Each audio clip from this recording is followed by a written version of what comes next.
Shalom, sahabat setia dari Bible Study Online CK7 yang dikasihi Tuhan Yesus Kristus. Kita berjumpa kembali dan saya berdoa pada hari ini saudara terus teguh di dalam iman pada Yesus Kristus dan juga kasih kepada saudara-saudara seiman. Dan senantiasa punya semangat untuk berbagi kepada mereka yang belum percaya kepada Yesus firman Tuhan, firman kehidupan ini. Dan kita tahu bahwa mempelajari firman Tuhan merupakan usaha yang terus menerus. Tiap hari sampai seumur hidup kita ini kita selesai dan mencapai kedewasaan penuh di dalam iman kita. Hari ini kita akan melanjutkan bahasan kita kepada Mazmur 137 dengan judul Di Tepi Sungai-Sungai Babel. Sebagian dari isi Mazmur ini menjadi sangat terkenal di era tahun 1980-an. Karena ada satu grup musik Amerika yaitu Boney M menjadikan ini sebagai salah satu lagu disco terkenal di masa itu. Sampai sekarang mungkin masih banyak kalau putaran lagu nostalgia ya. Yaitu judulnya By the Rivers of Babylon. Bapak Ibu yang di era 80-an mungkin waktu SMA pasti pernah dengar lagu ini ya. Bahkan mungkin pernah joget sama-sama dengan lagu ini. Betul nggak? By the rivers of Babylon, there we sat down and we wept as we remember Zion. Lagu itu kelihatannya begitu semangat. Tetapi sebenarnya ini sebuah ironi. Kenapa? Karena ini lagu adalah lagu ratapan. Bukan lagu joget, lagu disco. Ini lagu ratapan akan sengsara bangsa Israel di pembuangan. Tapi sekarang orang justru bergembira dengan lagu ini. Nah, sebelum kita membahas lebih dalam tentang lagu ini, saya mau mengajak kita semua untuk kita fokus kepada Bapa Surgawi dengan keintiman penyembahan kita. Mari, bahwa Dialah Tuhan yang setia sekalipun keadaan kita begitu berat. Kami bersyukur Bapa untuk kesetiaan-Mu yang kekal selama-lamanya. Sungguh Engkau sumber kami, sumber kekuatan kami, penolong yang setia yang tidak pernah gagal ya Bapa. Oh haleluya. Praise you Jesus. Haleluya.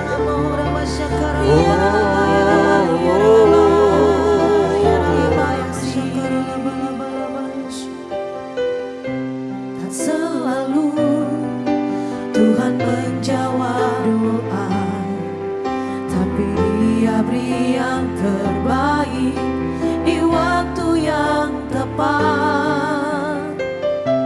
Izinkanlah Tuhan untuk bekerja, yang mustahil menjadi mungkin oleh karena percaya. Yesus mendengar lebih dari yang ku doakan. Yesus menjawab lebih dari yang ku harapkan. Dengan caranya di waktu yang tepat, ku kan melihat Dia jadikan semua.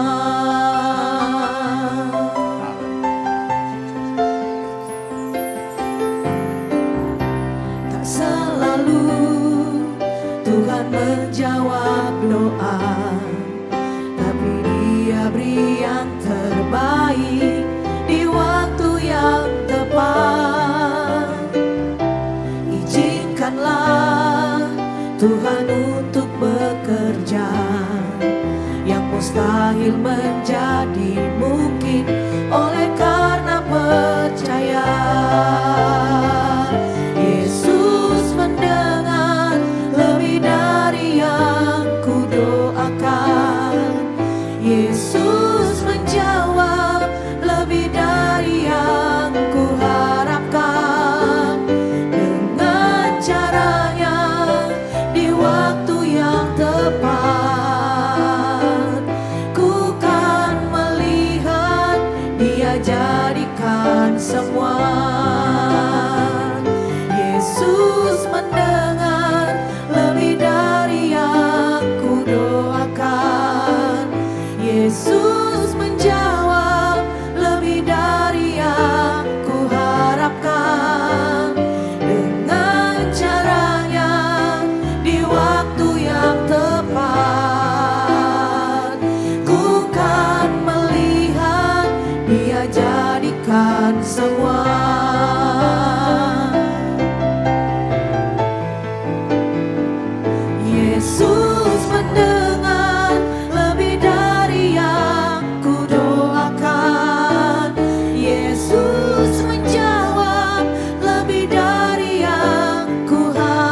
semua.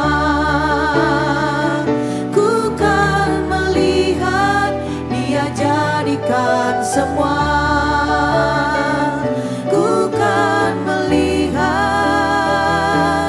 Dia jadikan semua.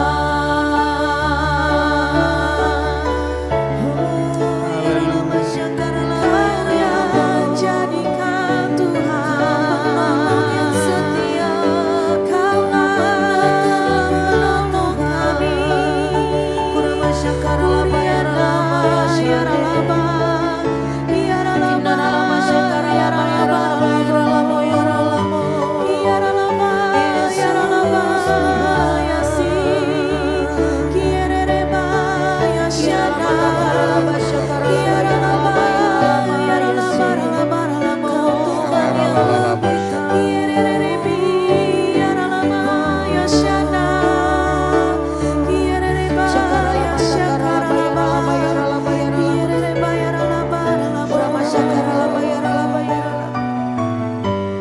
Kau lebih tahu yang terbaik bagiku. Kau lebih sanggup pulihkan hidupku. Ku berserah, ku percaya hanya Yesus penolong yang setia. Haleluya. Mari kita deklarasikan ini saudara. Kau lebih tahu yang terbaik bagiku. Kau lebih sanggup pulihkan hidupku. Ku berserah, ku percaya hanya Yesus penolong yang setia.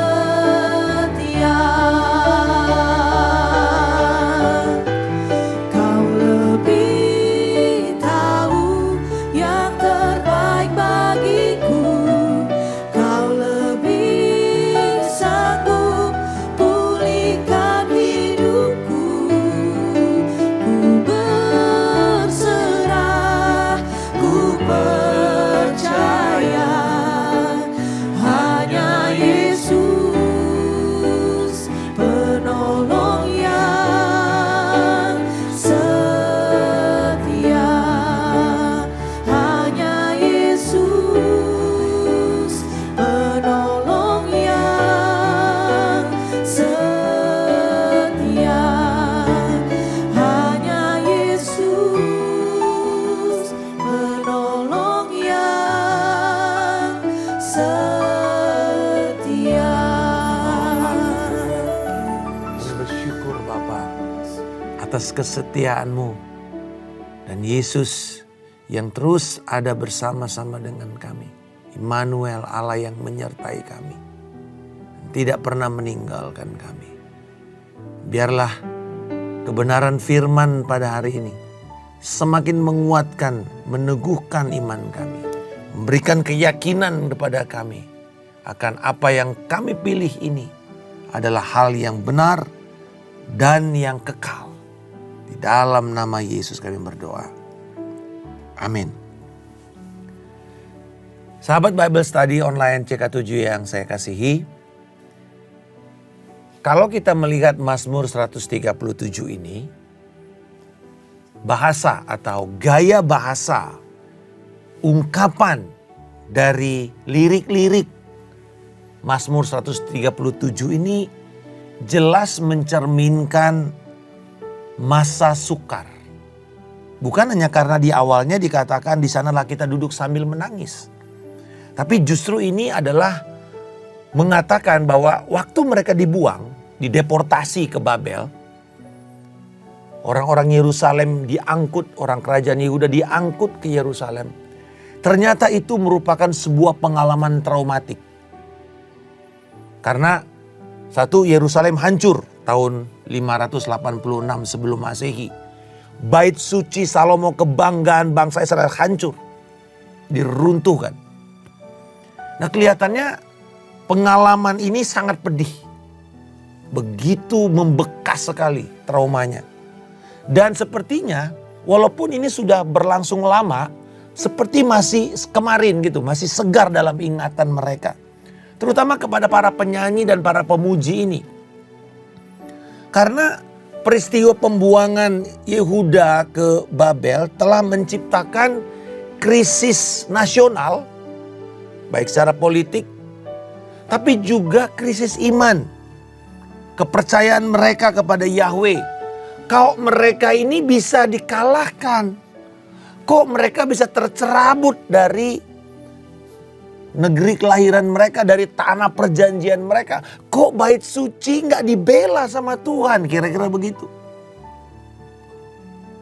Bahkan kitab Sakaria yang menjadi kitab pendukung bangsa Israel ketika mereka pulang, yang dibacakan, diingatkan oleh Ezra dan juga diteliti oleh Nehemia, menguatkan mereka.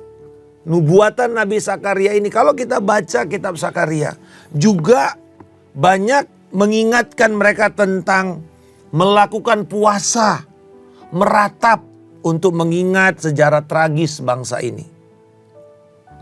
Bahkan orang Yahudi sekarang ini, sampai sekarang, setiap tanggal 9 bulan Av, yaitu bulan Juli ke Agustus, selalu memperingati kehancuran Yerusalem dan bait suci Salomo, dan mereka menyanyikan Mazmur 137 ini sebagai pengingat kehancuran Yerusalem dan bait suci Salomo.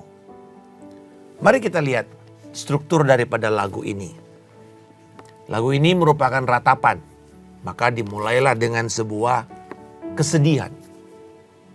Jadi dalam ayat 1 sampai 4 adalah ratapan. Ketika mereka di tepi sungai Babel, mereka mengingat Sion yang jauh ribuan kilometer. Dan di pohon-pohon itu mereka menggantungkan kecapi mereka. Lalu kemudian dikatakan, orang-orang tawanan mereka suruh mereka bernyanyi. Tetapi nyanyian itu justru menyiksa mereka. Bagaimana mungkin kami bisa menyanyikan nyanyian Tuhan di negeri asing? Itu kira-kira akhirnya puncak frustrasi mereka. Nah, ada sesuatu yang menarik di sini, ayat 2. Ungkapan menggantungkan kecapi di pohon gandarusa. Nah, pohon ini adalah pohon yang banyak tumbuh di pinggiran sungai Tigris yang ada di Babel. Istilah menggantungkan kecapi itu seperti kalau kita sekarang pemain sepak bola dikatakan dia menggantungkan sepatunya. Atau seorang pemain badminton menggantungkan raketnya. Nah, dalam masa itu menggantungkan kecapi berarti mereka berhenti untuk memuji Tuhan. Sama dengan seperti dikatakan menggantungkan kecapi ini seperti seorang nabi yang berhenti bernubuat. Kita tahu bahwa Yeremia satu kali dalam satu masa hidupnya mengatakan, aku berhenti untuk bernubuat. Aku tidak mau lagi bernubuat. Aku nubuatin kok malah berbalik menyerang saya. Nah ini mereka sudah frustrasi. Mereka mau mengatakan kami berhenti untuk memuji Tuhan. Betapa hancurnya nyanyian yang kami nyanyikan ini justru akan semakin menyiksa kami. Pedih hati mereka. Bayangkan nyanyian pujian itu hancur. Membuat robek hati mereka. Karena apa? Karena bagi mereka Yerusalem dan bait suci, simbol kehadiran Yahweh, kedamaian Israel hancur, runtuh. Mereka telah kehilangan semangat untuk memuji, menyanyi. Mereka menyerah, dengan kata lain. Mereka menyerah dalam iman mereka. Sepertinya ungkapan ini masih bisa kita lihat ya, kita dengar di masa kita sekarang. Ketika kita mendengar salah seorang jemaat, atau orang percaya kecewa. Kecewa dengan Tuhan. karena doanya nggak dijawab. Kecewa dengan pemimpin. Diperlakukan mungkin merasa sepertinya pilih kasih atau apa saja. Kecewa. Pada prinsipnya mereka menjadi pahit. Mereka menjadi patah arang. Lalu kemudian mereka memutuskan untuk berhenti memuji Tuhan. Berhenti membaca firman, berhenti melayani Tuhan. Menjadi apatis dengan semua hal-hal yang berbau kerohanian. Patah arang.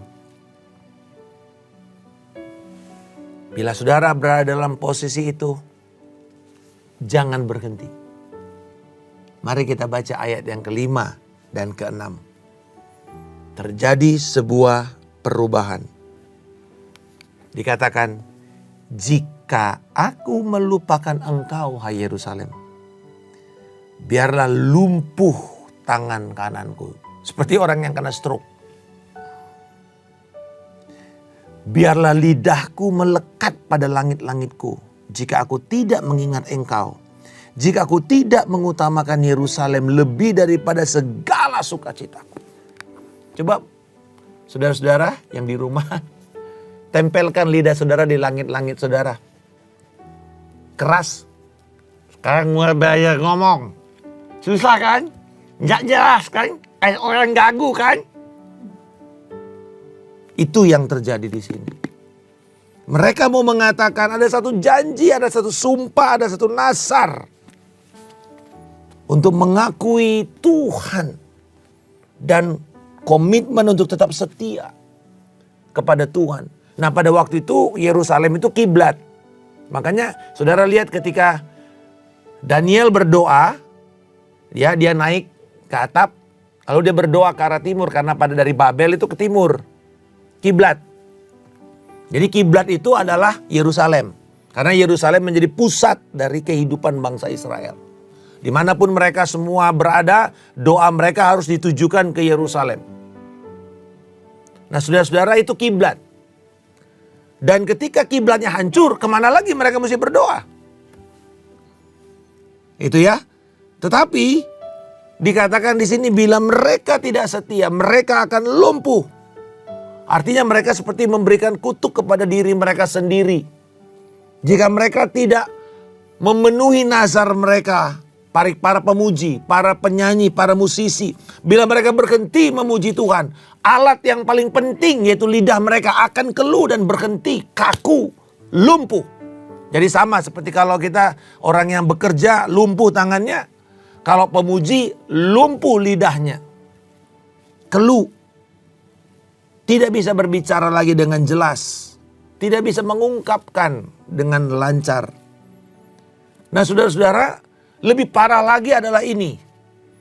Waktu mereka ada di Babel, bangsa Babel berusaha mengubah hati dan pandangan bangsa Israel ini.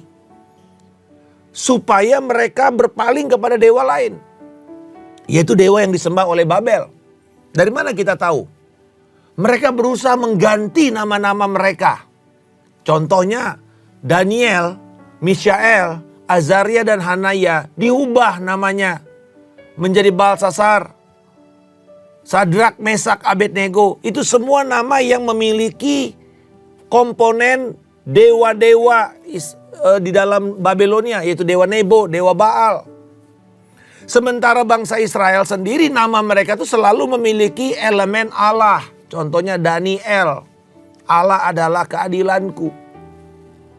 Hanayah, Yahnya itu adalah salah satu unsur kata Yahweh. Azariah, Mishael. Nah ini semua tiba-tiba dirubah nama mereka dewa. Di mana Allah Israel, Yahweh itu diubah, diganti dengan dewa-dewa. Dan bukankah itu yang sekarang sedang terjadi dengan dunia. Di mana masa-masa sukar. Di dalam 2 Timotius pasal yang pertama sampai dengan 2 Timotius 3 ayat 1 sampai dengan ayat 13. Dikatakan masa-masa sukar sebagai orang yang hidup di akhir zaman ini. Dunia berusaha mengubah perspektif kita. Dunia berusaha mengubah identitas kita. Dan mereka berusaha mengatakan Allahmu itu tidak perkasa menjawab doamu. Menjawab dan memulihkan keadaanmu. Berpalinglah dari Tuhan. Tetapi Kita melihat bahwa di tengah-tengah orang-orang yang mungkin sudah lupa kepada Tuhan, patah arang dengan Tuhan, ada orang-orang yang masih tetap tekun, fokus, dan terus setia kepada Tuhan, kota Tuhan, pada bait Tuhan. Contohnya Yeskiel. Di masa pembuangan, Yeskiel itu nabi yang ada dalam masa pembuangan. Yeskiel bernubuat tentang bangsa Israel yang sulit, tetapi dia melihat di situ dan terus bernubuat. Dia tidak menggantungkan kecapinya. Dia tidak berhenti bernubuat hanya karena keadaan sepertinya tidak seperti yang dia harapkan. Kita melihat Sadrak, Mesak, Abednego luar biasa. Ketiga pemuda Yahudi ini bahkan rela ketika terjadi sebuah perintah untuk harus tunduk dan menyembah patung Raja Nebukadnezar. Mereka ditungku perapian yang panas, yang dipanaskan lebih panas lagi sampai orang yang memanaskannya mati. Tapi apa yang mereka katakan kepada raja itu? Jika Allah yang kami sembah yaitu Yahweh tidak menolong kami keluar dari perapian ini, kami tidak akan menyembah patung ini. Kami tidak akan menyembah Baal. Ini sebuah komitmen penuh untuk tetap setia. Dan hal yang sama bisa kita katakan, kalaupun Tuhan tidak memenuhi kerinduan saya ini, doa saya ini, aku tidak akan berpaling dari Yesus. Ini saudara-saudara, sebuah komitmen. Nasar kita, jangan menyerah. Karena pertolongan, karena kasih setia Tuhan itu selalu tersedia kepada kita. Cukuplah kasih karunia, kata Paulus ketika dia mengatakan, 3 kali aku berusaha minta Tuhan cabut duri dalam daging ini. Tapi dikatakan apa? Di dalam kelemahanmu, kuasa Allah itu menjadi sempurna. Justru kita akan merasakan kedekatan, keintiman kita dengan Tuhan itu jauh pada waktu kita mengalami kesulitan. Saya nggak bilang bahwa pada waktu kita diberkati lalu kita nggak mengalami Tuhan, tetap. Kalau orang itu fokusnya kepada Tuhan, mau masa sulit, mau masa sukar, atau masa diberkati, dia pasti akan mengucap syukur dan memuliakan Tuhan. Tetapi saudara-saudara, di sini kita mesti mengatakan, aku akan terus berpegang pada Yesus. Aku akan terus setia. Karena dia tidak pernah gagal. Dia tetap setia. Nah yang ketiga, bahwa permohonan atau petisi yang berkaitan dengan musuh-musuh Israel, ayat 7-9. Ini sepertinya mereka berdoa agar Tuhan tidak melupakan penghakiman kepada bangsa Edom, kepada Babel dan keturunan bangsa-bangsa yang melakukan kekerasan. Dan ini juga terjadi kepada bagian perkataan Allah melalui nubuatan Nabi Yesaya, yaitu hukuman yang akan diterima oleh Babel dalam Yesaya 13 ayat 16. Artinya, ayat 8 ini dikatakan, hai putri Babel yang suka melakukan kekerasan, berbagailah orang yang membalas kepadamu perbuatan-perbuatan yang kau lakukan kepada kami. Saudara-saudara, kita tahu bahwa akhirnya doa ini juga dijawab. Jadi gini, Yesaya bernubuat 750 tahun sebelum Masehi, berarti kira-kira 200 tahun sebelum bangsa Israel itu dibuang ke Mesir. Sebelum bangsa Israel itu dibuang ke Babel. Perhatikan, Yesaya sudah bernubuat tentang akhir daripada Babel dan putri-putrinya, yaitu semua keturunan Babel. Semua raja-raja di bawah kekuasaan Babel. Dikatakan bahwa nubuatan itu mengingatkan akan nasib dari Babel. Lalu nyanyian di dalam ayat 8 ini seperti peneguhan nubuatan. Artinya mereka berdoa seturut dengan firman nubuatan. Dan apa yang terjadi? Betul kan? Di dalam sejarah, Babel dihancurkan oleh media Persia. Makanya Quraisy naik dan membebaskan Israel. Membebaskan kerajaan Yehuda kembali ke Yerusalem. Baru kemudian Esra, Zerubabel, itu Yosua dan Nehemia membangun kembali bait suci dan tembok Yerusalem. Kelihatan Babel hancur. Edom hancur. Jadi kita melihat bahwa nubuatan terhadap Babel dan Edom ini sudah tergenapi. Bangsa ini hancur. Tidak ada lagi bangsa ini. Saat ini, dalam peta modern, daerah wilayah Babel itu adalah Iran dan Irak. Sekarang bukan orang Babel di situ, tapi orang Persia yang mengalahkan Babel. Hancur. Kerajaan Babel hancur. Nah, pelajaran penting dalam tema Mazmur 137 ini adalah bahwa ketika umat Tuhan tengah mengalami ketidakadilan, mereka berseru, mereka berdoa kepada Tuhan tentang orang yang menganiaya mereka itu, agar Tuhan menegakkan keadilannya. Dan Tuhan tidak pernah lupa untuk memenuhi janjinya.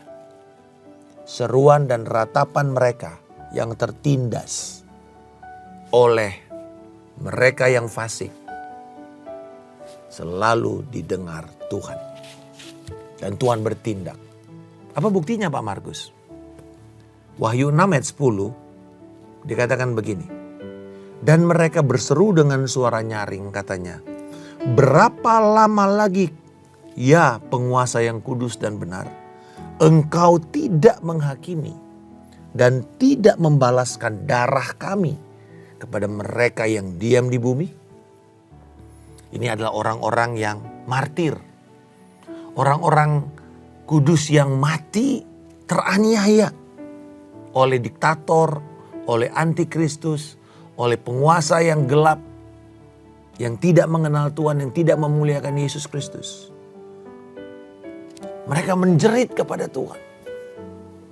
Di dalam ayat 12, bila nanti Bapak Ibu membaca dalam Wahyu pasal yang ke-6. Tuhan menggenapi penghakiman ilahi kepada mereka yang menumpahkan darah orang kudus dalam ketidakadilan. Artinya, doa kita itu penuh kuasa. Nah, cuman kita mesti mengingat ini Bapak Ibu sebagai keseimbangan. Mazmur ini tidak mengajarkan kita untuk membalaskan dendam kita kepada mereka yang menindas atau mengolok atau menista Tuhan atau menghancurkan tempat ibadah. Bukan meminta balas dendam, jangan. Karena sepanjang Alkitab, kebenaran yang terpapar oleh Tuhan di dalam firman ini adalah Tuhan itu adalah Allah yang kudus. Satu, Tuhan adalah Allah yang kudus. Dan sebagai Allah yang kudus, Dia akan tetap memelihara keadilannya di dunia yang Dia ciptakan itu. Dia yang berdaulat.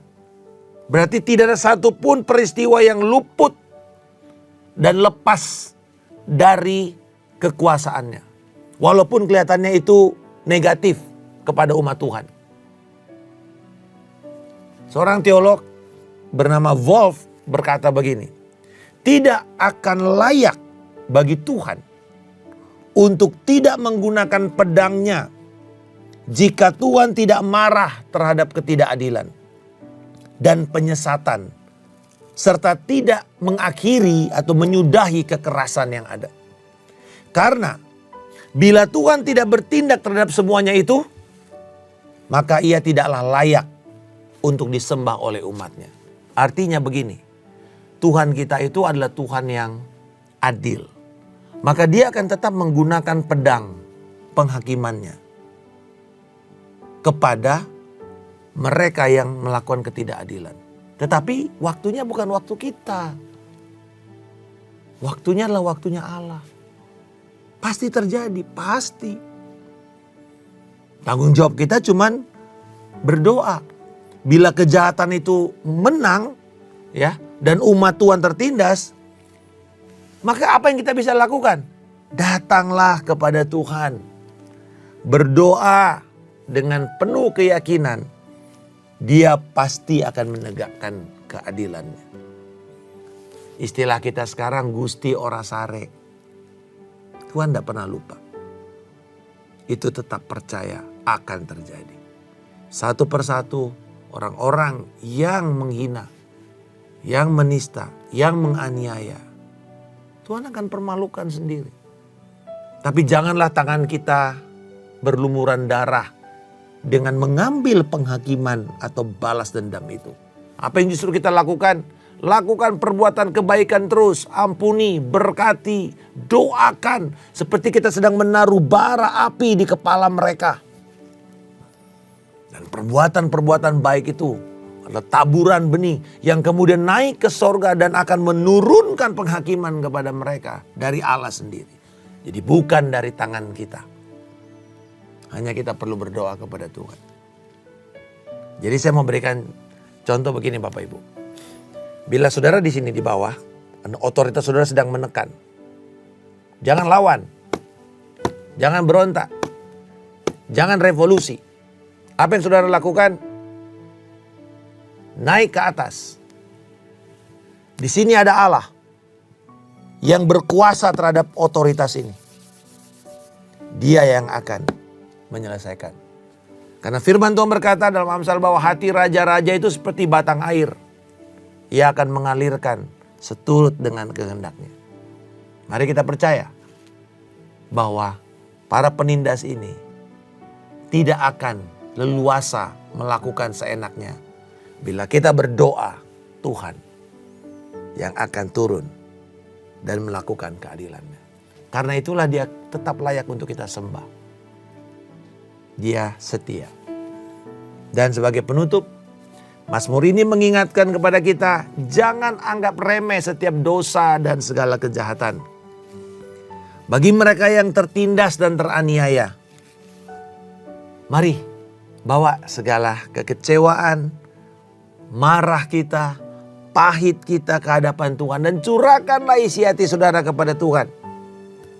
Percaya dan nantikan Dia yang akan bertindak bagi kita. Haleluya. Dan Yesus Kristus mengajarkan bahwa bukan hanya keadilan yang kita kejar. Ini yang kadang-kadang kita tuh ayo adil dong. Justice, justice. Tapi sebenarnya akhirnya justice-nya itu apa yang kita tonton selama ini? Apa yang disajikan oleh film-film ketika berbicara mengenai justice? Yang jahatnya mati kan? Mati dihajar atau mati mungkin mengenaskan. Pada akhirnya terbunuh. Wah, justice menang. Tapi Bapak Ibu, Yesus bukan sekedar mau kita mengejar keadilan. Di atas keadilan ada lagi yang lebih tinggi. Apa itu? Kasih karunia, pengampunan, rekonsiliasi. Coba bila saudara tinggal di masa Kisah Rasul, menyaksikan Stefanus pemimpin jemaat dihancurkan, dirajam mati, mengenaskan, kepalanya habis dilempari batu. Kita marah, kita sedih.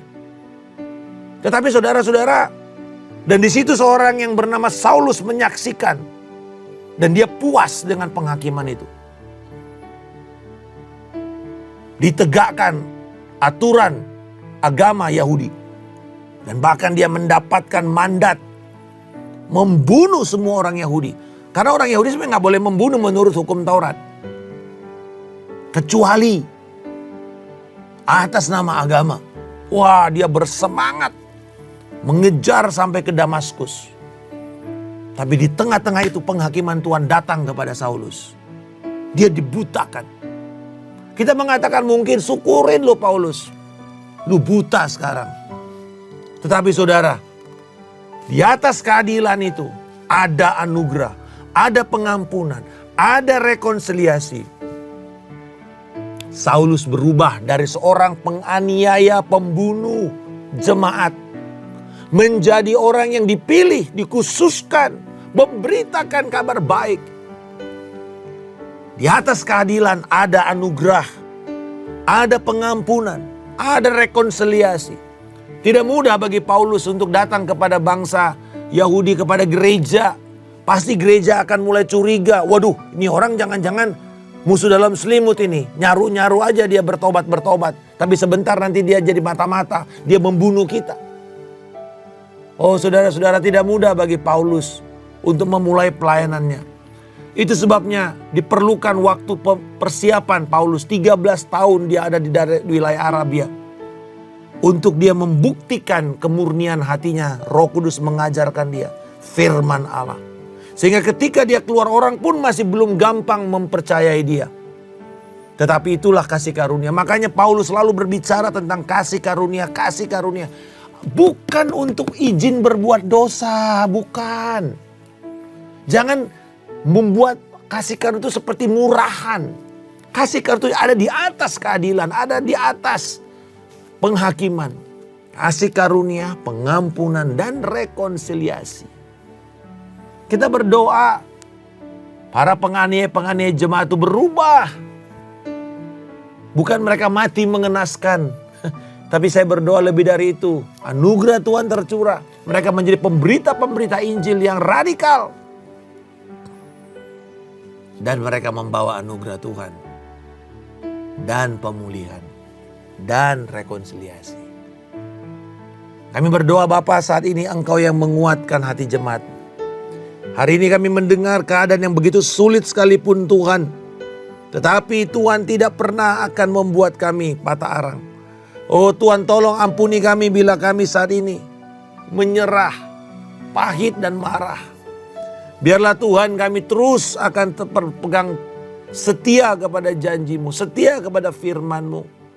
Tuhan, kami berdoa bahwa Engkau tidak pernah lupa. Engkau adalah Allah yang adil dan keadilan-Mu pasti akan tergenapi. Tapi lebih dari itu Tuhan, ajarlah kami berjalan di atasnya itu.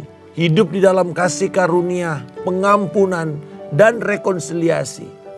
Sehingga Tuhan kami punya hati yang besar untuk bisa menerima kegagalan orang-orang yang selama ini menganiaya kami. Dan ketika mereka bertobat Tuhan, biarlah Engkau pakai mereka menjadi alat-Mu yang besar dan luar biasa. Dalam nama Tuhan Yesus Kristus kami telah berdoa dan mengucap syukur. Haleluya. Amin. Tuhan Yesus memberkati. Shalom saudara-saudara.